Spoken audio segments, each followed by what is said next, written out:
Hey guys, welcome to the centre and wing fullback video. We're here with Dan from Footy Brains. How are you, mate? Excellent, Will. I've been itching to get into a bit of fantasy chat. Haven't been able to for the last couple of weeks. So yeah, very, very keen after watching the trials. Yeah, so where do you currently sit with the centre position? Like, who is the people that you're interested in and the players you think to avoid in the centre position? Yeah, it's center is probably well, it is, and it's been going around a bit now. It's the most difficult position to pick for at the start of the season. There really isn't any cheapies that we can chuck in there outside of Makasini, but he doesn't really start for round one. And yeah, outside of him, there's no great options. It seems like a position you're going to have to just lock in a couple guys and kind of stick with them for the foreseeable future because, yeah, it just doesn't look great for players that you want to make cash off. There really isn't any centers, and I'm just fingers crossed, I guess, for team list that someone jumps out, but I doubt it. Yeah, and one of the players that I have as my first, probably in my top five or so players here.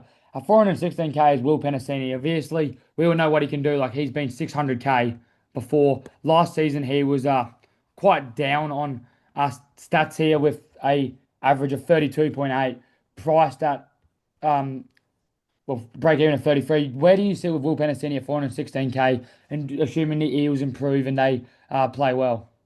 Yeah, I think the Eels will be big improvers this year, especially with Moses back on deck, as long as he's fully fit round one. And like it'll obviously take a bit to click because they've got a few new players in the team. But when you look at the averages between Penasini without Moses and then Penasini with Moses, there's a significant difference. So I think with Moses back, I could see Penasini having at least 4 to 5 points in value. He's a decent pick, but like you're not going to get great scores from him. I could see him averaging around the 38 to 40 mark. And he has averaged that before. But yeah, I guess we'll have to see how good Para back up their pretty disappointing season last year. Yeah, and I feel it's one that, yeah, even if he still comes out and averages 438, that's still 5 points of value. And you can probably put him in there, say they've got a hard draw to start Yeah. with, is the only thing to keep in mind. Like they've got three of the top five, or four of the top five, because Tigers obviously will be top 14 this year. But yeah, so three of the top five teams there that he's gonna have to score well against. So he is probably one that maybe keep an eye on. It's probably a bit too risky to start a season with. Yeah, again, I don't hate jumping on Penasini just because, like I said, you're going to have to stick with the centers that you pick for the foreseeable future. But yeah, he might be a guy that you can kind of give a miss if you want to go for like a premium center instead of trying to find some of these mid-price players. Yeah, and then like the top bracket of the fantasy centers here is KO Iro, Herby Farnworth, and Kiraz. For Iro, I was looking at him 49 average, and a lot of his scores come with tries. Like if you go here where last season he goes on an absolute tear, but the games he doesn't score tries, he gets 33, 29, 33, 30 with a try. Where does that make you sit with Iro, considering that pretty much last year he had a try pretty much every single game? Yeah, I mean, you can't predict tries, obviously, but Iro, I mean, when you look at his scores to the season before, I think he was still averaging in the high 40s anyway, with a few less tries. I still don't think he's a bad pick. He was a cashy, right? Only 2 years ago. He Yeah. had a decent season last year. Obviously, due to injury, he missed the end of the year. But I actually rate Iro, and with the Sharks team this year, I still think he could get set up for a lot of tries. Like being off the shoulder of Hines and Trindle, there's no reason why he still couldn't back up and still score a lot of tries. Do I think he'll probably average the same? Relatively, I think he probably sits within that 45 to 50 point mark anyway. So he is probably a bit overs, I guess, being at the high end of that range. But I don't think he'll be a bad scorer. I actually think he'll do quite well this year. And when you look at the teams that they're playing at the start, there is a bit of risk. But round one against the Titans, they looked good in the trials, but can they back it up for NRL? We'll have to see. Yeah, I do think that out of these three players, like Iro, Kiraz, and Herbie, all three of them are relatively good options there, and just depends which one you want to go with. I do think Iro, though, like as you said, like he's got Trindle, Nicola, and Hines on one side there. Like there'll be a lot of tries, or at least a lot of try scoring opportunities for him to score there. Yeah. Jacob Kiraz, I am absolutely big on Jacob this year, 664k. The only thing for me that can scream worries for Jacob is that he has Bronson Jerry on the side now, and Bronson doesn't really pass the ball as well as you see Stephen Crichton does. But I mean, he gets his points. He does hit so many offloads, runs out of meet danger territory there for 150 meters a game, tackle breaks. Do you think that with the news of Bronson Xerri, is he still a very good centre by there as one of the guns you lock into your season for the whole year? Yeah, I think Kiraz is probably the safest of the options that you've kind of thrown around so far, just because he is dual, first of all, which really does help. But secondly, he doesn't really get a lot of his, well, he does get points, obviously, from, tries in the corner, but the base stats that he gets are from the long kicks deep and him running it back, breaking a few tackles, getting through the line. That's normally where he gets his, bigger scores and gets his points from. So I'm not too worried if he loses maybe a line break, I guess, or two, or a try or two throughout the season because he doesn't get a pass from Sherry, if that's the way that they go, the Bulldogs. Because, yeah, that's not really how he scores his big scores, really. Because, yeah, when you look at his meters gained there, it's 150 to, 200 most of the time. So it's all from those long runs from deep after the kick. So, yeah, I'm not too worried about Kiraz. I think he's probably one of the better center options you could start with this year, Yeah, except and for the then buy in round two. That's yeah, that's that's a what bit iffy. That's the I was main about to thing. say. But I mean, no one's really gonna have that much money sitting around in round three to bring him in. So it's sort of like if you start with him, like I feel like you look at the Bulldogs, it's really only two players you start with is Bailey Hayward and Kiraz. And like you can sort of probably hold maybe Jacob Preston if you're looking for a pod, but you can probably hold two Bulldogs in that round two buy there. So I think like the round two buy for me is not one that I would steer clear of Jacob Kiraz now just because of the round two buy. Yeah, and you're going to have Makasini anyway. I'm pretty sure Yeah. everyone's going to have him as a cheapie, so he just slots in. Sure, I guess you don't get to see him before you have to play him, Makasini, but if you've watched any of the trials or even his game from last year, you know he's going to come in and make a big bang in the NRL. So I'm not too worried about playing Makasini in round two over while Kiraz is on the bye. Yeah. No, I agree. And then 24% ownership for Herby Farnworth. I think Herbie will have another great year, but for me, I think out of those three options that I just mentioned, he's the one that I'm the least interested in just because I can't justify paying 800K for a centre. What do you think with Herbie? Like, we obviously know what he can do. Like, he had a killer of a season last year. Do you think now that Cleary's out, people have more money to spend and you sort of go with the Herbie train there? Or is it just you get another middle, you get Hash, you pair with him with Yo, get a Walsh, and then have Kiraz and someone in your centres as your gun centre? Yeah, I understand why people are going Herbie after the season he had last year, but do we see him backing up and getting, 70s and 80s like he was towards the back end before his hamstring injury? Like, I get it. He's an explosive player, but I just don't see how he's going to back it up from round one. I mean, I have the same reservations about Walsh, but yeah, I just think it's way too big of a risk to chuck 800K at a center without, seeing it happen year on year. Yes, he's averaged quite high in previous seasons, but not this high. This seems a bit ridiculous to me, but we'll see what happens, I guess. I'm just being a bit risk averse, I think, to start the Yeah. season. And then I'll look at it. The difference between Walsh is there's 150K between them Yeah. and Herbie, which is it's a fair bit of money when you're talking about fantasy there. So for me, I do agree there that I can't justify spending for 800K on a centre, even if it's Herbie Farnworth. Yeah, that seems crazy to me. I I think you could spend it better in other ways. So I think you got players like even like, your Toby Couchmans, your Trey Moonies, David Fafita's, those mid-price players that you can kind of split your cash up a bit. 800K for a center. Yeah, bit too steep. Yeah, and then another player that is getting spoken about a lot this year, but I don't really see the how good would it be if Dylan Lucas still and both them were still at a dual centre? Oh, if only. Yeah, but Casey McLean owned by 24% of teams here, 480K, break even of 38. Where is the appeal with Casey McLean here? Yeah, I mean, he had a few good games last year from center, but like, I, I don't understand where the appeal comes from. So, like, he had a few games like you're looking at there. He's got a few 50s mixed in there, but most of them around the 30 to 40 mark. He might have a little bit of value just because he plays for the Panthers, but I just don't see how he's going to make a big splash considering he's just short of 500K.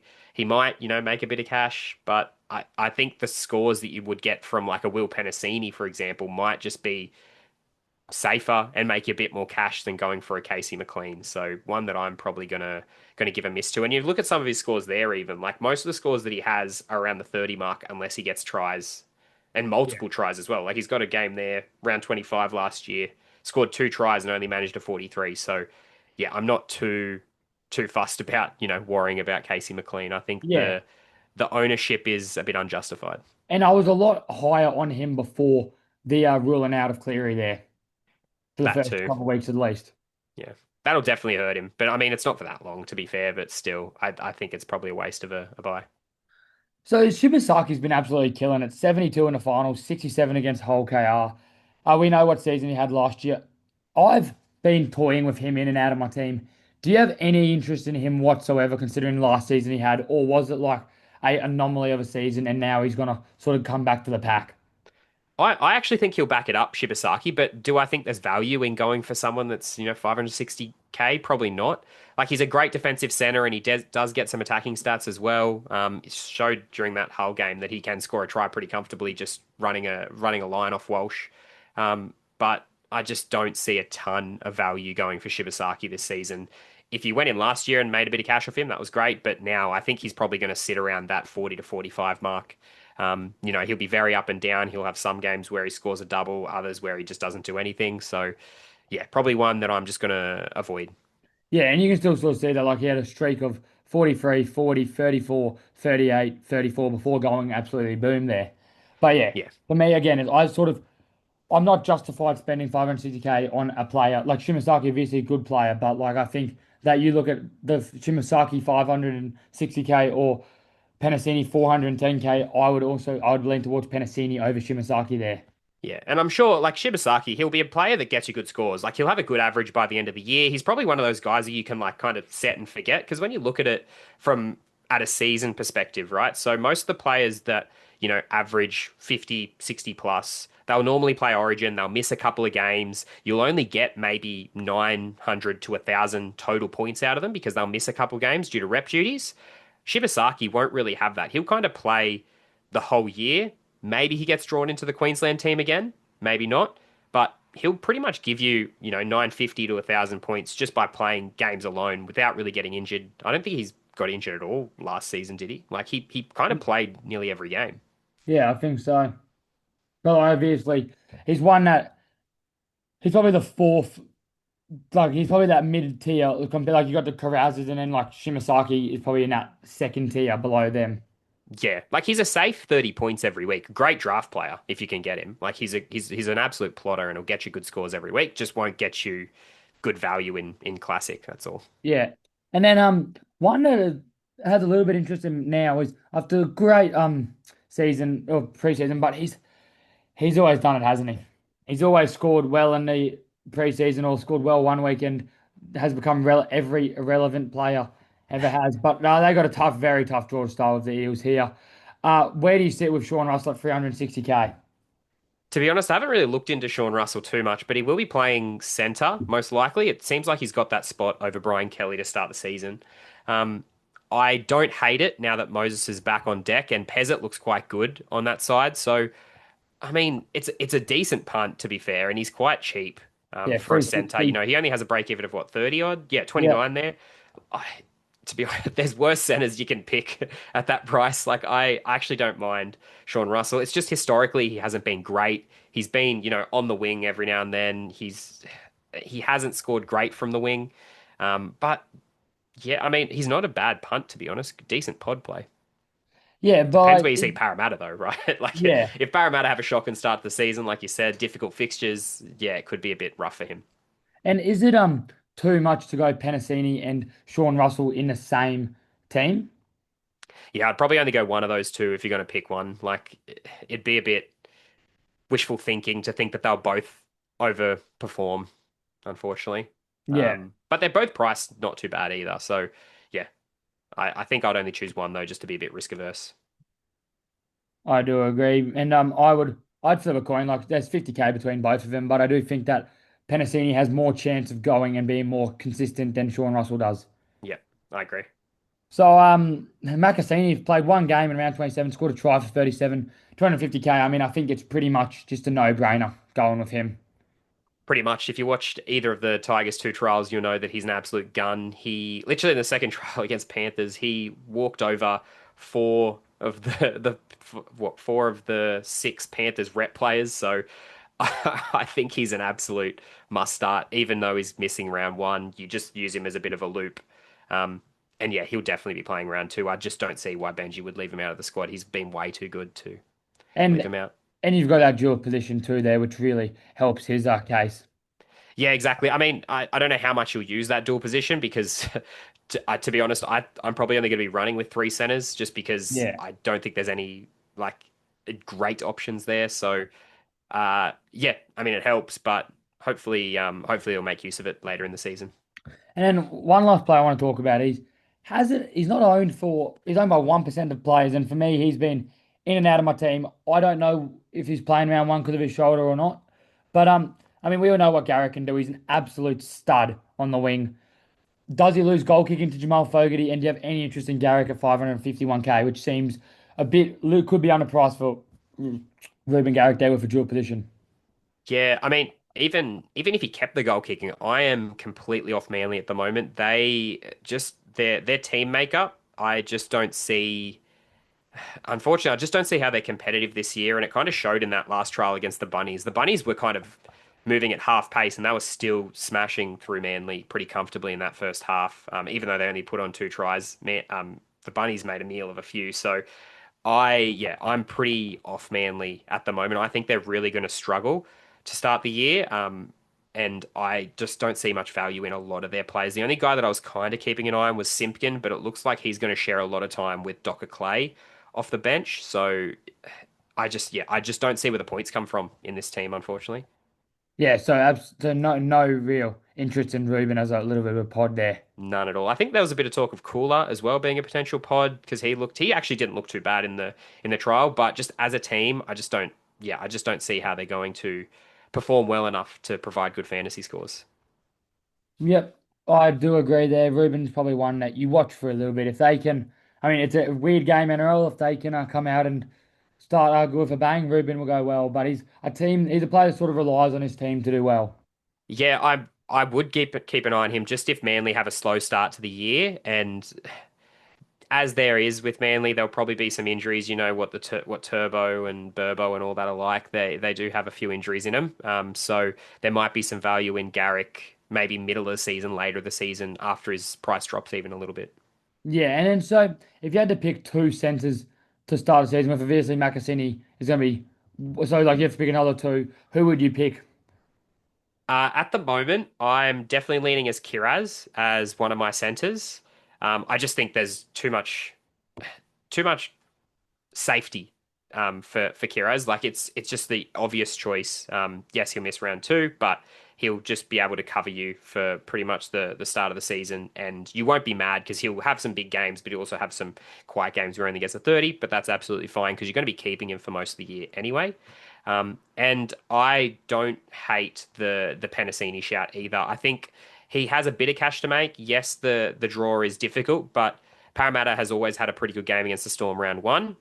We've lost that fixture a number of times, but it's always been a pretty good game to watch. And I think Parramatta will look miles ahead compared to where they were the last couple of seasons with a few of their new signings. So Yeah, I kind of like Penasini there in that spot. yeah. I think Kiraz Penasini pairing is probably the best that you can do with what we've been given this year. Yeah, I'm just fingers crossed for just some sort of value in that center position because at the moment there really is slim pickings, which is why I'm trying to make use of the value in other positions at the moment. Yeah, which there's a lot of, and I do think that there is a lot of players to talk about in this position here in the wing fullback.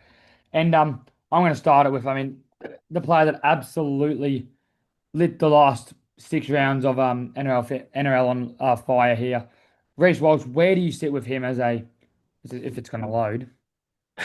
That's okay. I'm happy Yeah. to talk about him before you Yeah. get the stats up. Where are you He, going to sit with him as a player this year? For me, I think I don't like Walsh whatsoever, but I think he's one that you have to go with just based purely off the fact that he played the season so well last year, and he was one of the best players. Like he finished the season off as one. Like look at this from round 24 onwards. Like he was the best player in the league there. And I think that I wouldn't be surprised if Walsh came out and recreated that 0 tries and still scored a 67 fantasy there. Looks like he's running the ball a lot more. Where do you sit with Walsh this year? For the Broncos to be competitive, Walsh has to be good. And it showed the back end of last year. Everything that the Broncos are pretty much to win a premiership has to go through Walsh. So, I it sucks because I think Walsh is just like one of the best players in the NRL. But when you look at the start of the season he had last year, it makes it really difficult to throw 650k. I think he got to as low as 400k last year as well after the start of the season. So I really hate the pickup of Walsh because there is that downside in winger fullbacks when they have a rough run of form. But the form that he shows, and for the Broncos to be good, they know that the ball has to go through him.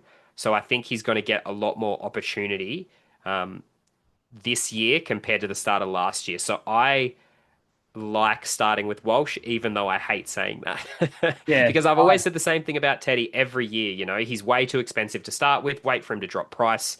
But I think the way the Broncos have to play, a lot of their ball has to go through Walsh, which means he'll be doing a lot more kicking. He'll have his hands on the ball a lot more. And I think it's safer, especially with how much he's owned as well, to just start with him yeah, rather than I'm not. the same in that, and I do think like I know you start most of the season with forwards there, and that they usually dominated, but I would not be surprised whatsoever if Walsh comes out and averages 70. Yeah, I think he could have a big first couple of games. To be honest, especially Panthers without Cleary will be a pretty big difference for them. Parramatta still yet to prove themselves. I hope they will start the season well. Melbourne will be their first big challenge, I believe. So, um, Yeah. yeah, I like Walsh to start, even though that hurts me to say. Where do you sit with Jai Gray this year? Looks like he's going to get this wing fullback spot at 500k. Break even of 39. Do you think that there's a little bit of trap written over Jai Gray, or is it a no-brainer going into this season? So I pretty much locked Jai Gray into my team this year when I knew Latrell was moving to centre. But after watching the trial game, especially the first half, not a lot of play went through him. A lot more went through Cody Walker, which was quite interesting because like even last year, because Cody Walker had a pretty rough season last year, a lot more was going through Jai Gray and he was able to create a bit more. Um, yeah, I don't know with Jai Gray because you look at the scores from the first half, and I think he only had like a 10 at halftime or something like that because he just didn't get enough of the ball. He's a great player, and when he does play fullback, he definitely has value. If you look at just all his scores from fullback, I think he averages low 40s, so he does have a little bit of value historically. Whether that translates into this year, I don't know. I don't think it's too bad of a risk though. He's not a super expensive player. Like 500k, I feel like you could test it for the first couple of rounds, take a hit if you have to, and then trade him out. But I don't mind the play. I just think it's very risky to start the season. And then that was what I was about to say. Is that do you have any interest in Cody Walker at 277k whatsoever, considering I how well, like how cheap he is? Yeah, I have a lot of interest in Cody Walker, and I do want to pick him up here. I think he's at close to 350k, Cody Walker. Yeah, 347k, which Yeah. yeah, it's only a break even of 28 though, and I think as long as he stays fit, because that's always been his issue is keeping fitness. Yeah, he'll be a great cash cow to start the season. He normally averages around the 40 mark anyway. It's just because the Rabbitohs have been so bad the last couple of seasons, and he's been battling injuries as well that he hasn't been scoring well. So he's a great cash cow for sure, Cody Walker.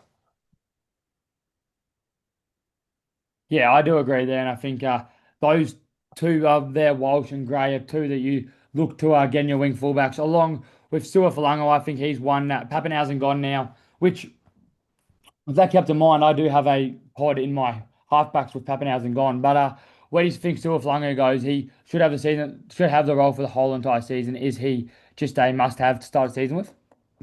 Yeah, pretty much. I'm leaning towards must have. I think he's starting a little bit more expensive than I would like. But I think over the course of the year, he's just going to get better and better in that fullback role. The more NRL he gets in that position, yeah, the better he's going to get throughout the year. He'll probably, I hope, average around the 40 to 45 mark to start, but I hope that he actually starts to pick up his scores towards the back end of the year as he gets a bit more game time under his belt. So yeah, Farlogo, just lock him in. I don't think there's too much to think about there. He's going to get all the opportunities that Pappenhausen got. Yeah, and he has showed some absolute signs of being a stud in NRL fantasy when it comes to that there. And I wouldn't be surprised if he comes out again and just absolutely kills it this year. Yeah, absolutely. Yeah, and then you go on. I don't really think there's much you can really talk about in the wing fullback this year. Those are probably the three players for me that I'm personally interested in. But where do you sit with James Tedesco, where he's known historically to start the season really well and then, sorry, start the season really poorly, then finish really well? Do you think that this can be his year where he starts well and I mean, obviously he's going to have to do so much for the Roosters, although they will be a better team, but he's going to do a lot for the Roosters if he wants to make a run here. Where do you sit with James Tedesco as a buy this year? Yeah, I mean, Teddy will always be a buy every year. I just think you do the same thing that you've done for the last 10 years with James Tedesco, and is you don't pick him up until he has a few low scores, and then you pick him up when he's at a discount. So I'm going to follow that same routine this year and probably miss him to start the season, and I'll probably end up buying him middle of Origin, post Origin probably, which is when I normally pick him up when he's finished all those games. But it depends if he gets picked, obviously. But yeah, normally I wait to mid-season for Teddy. Yeah, and I do think that's where he goes his best is that origin period through there, and that's where you sort of say, oh yeah, you got to pick him up after that there, and I do think he's one that he's going to do all right, but for me, I think that you look at other options here, and one, I don't think he's going to get the fullback spot anymore, but if it comes next Tuesday and he gets that fullback spot, is he one that is 550K is a lot of money for him, but we know what he can do. Is he one that you say is close to a must-have if he gets that first fullback spot when it's get listed? Yeah, I mean, for mine, he's a must-have. I really rate Trey Fuller, and the Dolphins team with him in it would look a lot better. But like you said, I've got a feeling that they're now going to have him off the bench, and just all the rumors that I've been hearing of Hammer most likely playing fullback. So I'm not confident that Fuller will start there, but if he does, I think I will be starting the season with Trey Fuller. If I had to choose between him and Gray, I think I would lean Fuller most likely just because the Bunnies have a lot of names in their team and a lot of names that can do, put a lot of create a lot of chances, build a lot of the attack, whereas for the Dolphins, they don't have a lot of that. They've got much more of a big forward pack and less like I guess, chance makers. Whereas that's where I think Trey Fuller will suit more for fantasy. So um, fingers crossed that he does get named a fullback, but not looking likely. Yeah, I do agree there. And yeah, if he gets listed, he's one that have to get close to buying or must have. But Yeah, because just I I've think got sorry, just quickly on Trey Fuller. I think if you looked at his average when he does play fullback, I think it's 52 or something like that. He's one of the players that I did have a look at. There you go, 55. So in yeah, all the games that he's played fullback, he's averaged 55 and he's currently priced at 43. So I think there's huge value and upside in him if he does get named to start at yeah, fullback. 100%. And then we've been getting a lot of questions about if you go Cooper Bye or Jacob Patson. I know they're not wing fullbacks, but which one are you leaning towards out of those two?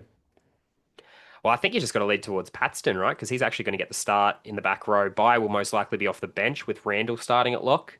Bai will still get minutes. He'll probably get 20 to 30 minutes off the bench, but Paxton has a better chance to probably play 50 to 60 plus minutes. And from the trial, I know he came off with a HIA, but he was, going at like a point a minute at one point just because he just tackles. That's all he was doing. He was just making tackles. Didn't really do much in attack, but was great defensively. So I don't see why that will change when the season starts for the Titans. So yeah, love Paxton. I do agree there. And then back to the wing fullbacks. I mean, it's one that I've had a lot of interest in this year. I don't know why. I just feel the Knights they should be better. I think Dylan Brown will be good for him there. Where do you and they like first of all, what are they doing with Fletcher Sharp not playing him at six? That's what they got to do that. But Criminal. anyway, Yeah. I mean, Ponga, like we know what he can do if he's fit. He is one of the best players in the league. Is it just like always? Is it like Turbo where you're saying if he's fit, I'm going to buy him, and he just never is fit? Or do you feel this year? I don't think he is priced at 514K, but do you feel that this year at 600K he is one that you bring in, or like where do you sit with Kalen Ponga right now? Yeah, he's not one that I'm going to bring in. If he was priced at 514, I'd consider it because I think that's roughly his average around the 41 mark, which is around 514. which is what I think the site's done, is actually calculated their price based on their average, which should have been what NRL Fantasy did, but for some reason they bumped up Kalen Ponga to 600k instead Yeah. of where his average actually sits. And because of that, I'm probably not going to buy into him to start the season. I think he's another one of those guys that we wait and see because the Knights they're having a big shake up at the moment. New coach, new players. They're going to be a bit rough, I think, to start the season. I think they've got a decent run, which is good for them, but I would like to see how Dylan Brown and Sandon Smith play in the halves before I jump onto Ponga because, yeah, we'll see how much responsibility he gets over their halves pairing. Yeah, and there's no doubt we all know what Ponga can do. It's Yep. just a matter of fact if he does do it.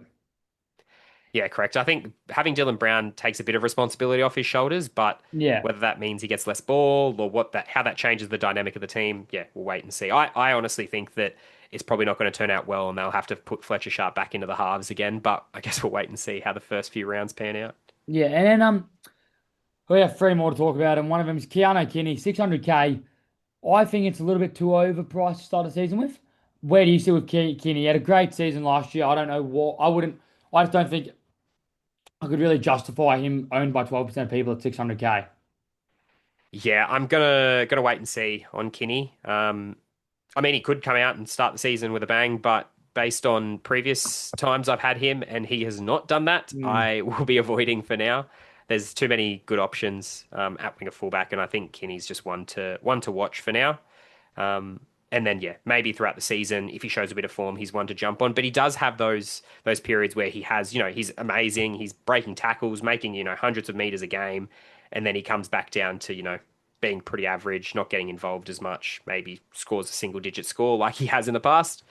So yeah, wait and see. And I also hate the Titans. Like one week, he'll come out, score 70, and then he'll get moved back to the wing, back to the bench, and Brimson will go to fullback or something, or Campbell will go to fullback. I do think Campbell's locked at halfback, but I just think there's so much unknown with the Titans that I think Kinney, like you spent 600k on him, you're like, I just wasted a trade on him, and he's just dropped 100k. Like that's a risk that I think could happen. Yeah, oh, absolutely could. Especially, like I was saying with the Knights, same thing's happening with the Titans, right? New coach, new players, a lot of juniors coming into the team. They looked good in the trials, but can it translate into the NRL? We'll wait and see for sure. But yeah, way too much risk carrying Kinney. I think for the Titans, you can only really go with the cheap juniors that have come into the team, or you go with an established gun like Campbell. Like I think there's too much risk going anywhere else. Chris Randall's another one that I don't mind. But Mm. again, the same risks apply there because they just might have a brand new rotation with Cooper Bye because he's the next thing in this team. So, yeah, lots of risk. So there's one that Latrell Mitchell, he's the most expensive wing forward you can buy, 723k, and he is playing at centre, so he's going to get a dual position there. But do you have any interest in him? Personally, for me, I think like he scored 64 in 2025, and I do think that Latrell, when he plays centre, he more plays as a roaming centre that kicks a bit, plays a bit through the middle, like just does whatever the hell Latrell Mitchell wants to do. And I do think that with that role, it suits him. And I wouldn't be surprised if he comes out and averages 55, 60 on an improved Rabbitohs team. But I also do think that there's a chance that he can come out and average 35 and not do as much. Is it just one that you come out and wait and see, and then if he goes up and averages 65, you're just like, wow, like okay, it is what it is? Or is it one that you take the risk on taking as a pod play only owned by 4% of teams? Yeah, he's way too expensive to Yeah. start the season with at 723. I don't think there's any way he'll get enough ball to live up to that average and that price. So he's one that I think most teams will probably end up with this season. I think he'll probably become a really handy duel later in the year once he drops a bit of cash. But to start the season, he's at way too much of an inflated price because he's not playing fullback anymore. He's not going to have his hands on the ball as much. Like I've said with this Bunnies team already, he doesn't need to do as much because they've got absolute guns everywhere on the pitch, this Bunnies team. So I think he can take a bit of a back seat, which means, yeah, I think his scores will probably follow and they'll drop off a little bit. Yeah, but to be fair, we do know what Latrell Mitchell can do, so I would not be surprised if he comes out after saying that. Yeah, he'll And have the some big last, games for sure. And I mean, he'll retain the kicking as well. So I think he'll still have points in him, just not like 60s, 70s like we're used to, I think. And he'll need probably a hat trick on an edge to to hit those. yeah, and then there's two wing fullbacks. Well, we'll talk about one of them because I think they're both pretty much must-haves. But Makasini and Setu too. Are you just convinced that both of them are must-haves? I mean, 230, 250K for them are well, not enough said must-haves. Makasini, yeah, I'm convinced after what I saw in the trials. Setu too. He was a bit shaky in the trials, to be honest. I wasn't super convinced by him, and the biggest downside that I have for him is that he has a Dragons shirt on. Like, I'm not convinced the Dragons will be super competitive again this year. I think it's definitely an upgrade having Atkinson at half, but I'm not super convinced that Setu 2 will be a great cheapie to have. I think he'll probably be similar to like a Lofi Khan Pereira type, where you'll have some big games out of him, but their base is just so low on a wing that you won't be getting big scores out of them every week, and you'll be reluctant to play them so that you won't ever get their big scores because you won't want them in your starting 17. So Setu 2, I'm one that I would happily let slip if there wasn't like if I didn't need to pick him up, like if I didn't have a spare slot, I wouldn't be mad that I've left him out of my team. Yeah. So I'm not super high on him at all. I think he has a little bit of value, but I just don't think it's worth carrying him on an emergency when you can go with a cheap middle, like we've seen in previous years. Like you can go with a Ryan Couchman off the bench this year, and I'm pretty sure he's going to get 30 to 40 points off the bench for the Dragons, or even a Cooper Bye off the bench for the Titans. I'd be much more comfortable going them than Setu too. Yeah, and then is there any more wing fullbacks or centers that you think it's worth talking about, or we covered most of them? Pretty. Oh, let's have a quick look, shall we? I haven't really. You've kind of covered everyone that I was looking at. I think Edwards is probably the biggest one Yeah. that has been going around. Everyone's kind of been potting him, and I completely understand. He's got a little bit of value in him, especially with Cleary out. I think Edwards gets. I think his scores are actually quite a little bit higher with Cleary out than when Cleary's in the team from memory. I think I had this argument with someone last year, actually, now that I remember it. So Edwards isn't a terrible pod option to start with. I could see a little bit of value in him, but I think 47.6 average with Cleary. Well, sorry, without Cleary. 47.6, did you say? Yeah, but in 2025 he had a average without him of I only had one 101. game, 101. Oh, it was towards the back end of the year, yeah. Yeah. Um, 2024 was 55, yeah. 54.7. But it's only 2 weeks you're buying him for Yeah. without Cleary. But he's still not a bad pod. It's just a bit pricey, right? Like you'd probably want to go for one of these more premium fellas rather than him. But I don't hate him as a bit of a pod play either. But he's probably the only other winger fullback that I'd consider at the moment. Yeah, no, I do agree. And I think that pretty much covers it all. Thank you. And we'll see you in the next one. And yeah, have a good one. Yeah, thanks, Will. Thanks for having me. All good.